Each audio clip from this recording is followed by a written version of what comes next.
Not today. Full video script Heartfelt Moments kindness storytelling, hook. Imagine standing on the edge of a rooftop in the middle of winter, with nowhere to go and no one left to call. The city below keeps moving, indifferent, cold, just like the wind cutting through your thin jacket. That was her reality. A young woman, 7 months pregnant, with nothing but the concrete ledge beneath her feet and the dark sky above her head. Now imagine a tired man, a single dad who had every reason in the world to keep walking, who looked up and chose not to. What happened next would change both of their lives forever. Subscribe out. Before we dive in, if stories like this one move your heart and remind you why humanity is still worth believing in, please hit that subscribe button and join our family here at Heartfelt Moments. Give this video a thumbs up, drop a comment below telling us what kindness means to you, and let's build a community that keeps this kind of love alive. Main story begins. Marcus Webb was not having a good day. Honestly, he hadn't had a good year. At 34, he was raising his 7-year-old daughter, Lily, completely on his own after losing his wife to a car accident 18 months earlier. He worked double shifts at a grocery warehouse on the south side of Chicago just to keep the lights on and Lily fed. He didn't have extra money, extra energy, or extra time. What he did have was a quiet, unshakable belief that people mattered, a belief his late wife, Dana, had planted deep inside him like a seed. It was a Tuesday evening in late November. Marcus had just finished a 10-hour shift. His feet ached. His shoulders were tight. All he wanted was to get home, warm up some soup, help Lily with her homework, and fall into bed. He was cutting through a back alley near the parking garage when something made him look up. There she was. On the rooftop of a 4-story building across the narrow street, a young woman stood at the very edge. She was visibly pregnant, her coat too thin for the weather, her hair whipping in the wind. She wasn't jumping, not yet, but she was standing in that place people stand when they've run out of reasons to stay. Marcus froze. His heart slammed against his chest. Every rational part of his brain told him to call 911 and wait. And he did pull out his phone. He dialed as fast as his fingers could move, but he didn't wait. He found the building's service entrance, talked his way past a confused janitor, and ran up 4 flights of stairs with burning lungs and a prayer on his lips. When he pushed open the rooftop door and stepped into the freezing air, she spun around, startled.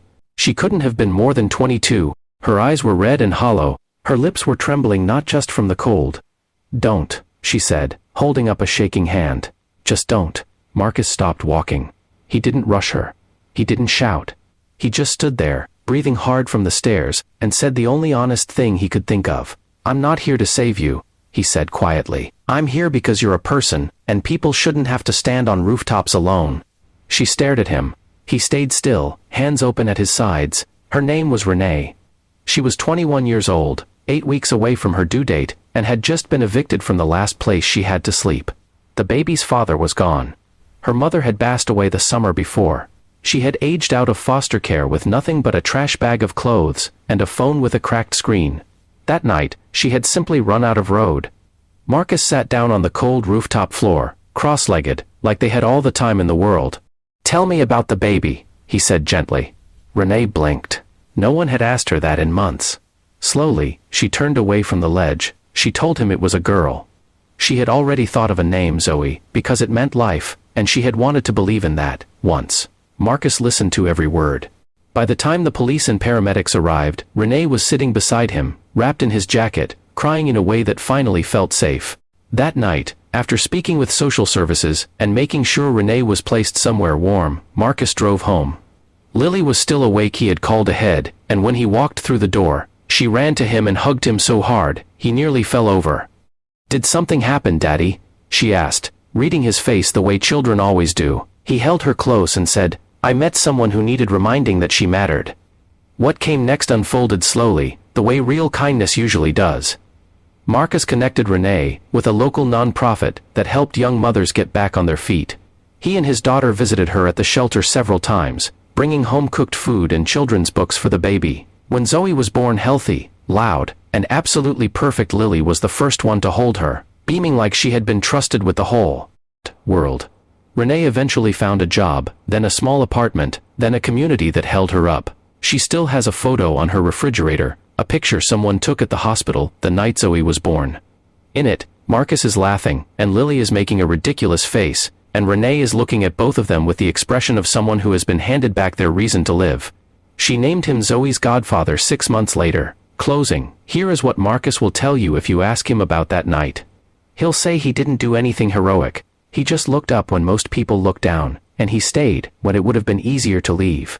Kindness doesn't always look like grand gestures. Sometimes it looks like climbing 4 flights of stairs in the dark.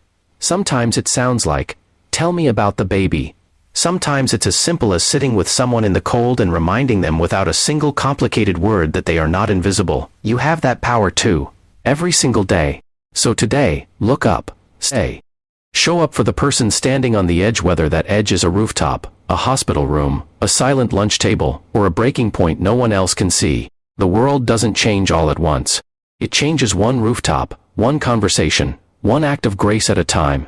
If this story touched your heart, please share it with someone who needs it today. And don't forget to subscribe to Heartfelt Moments, because stories like this one deserve to be heard.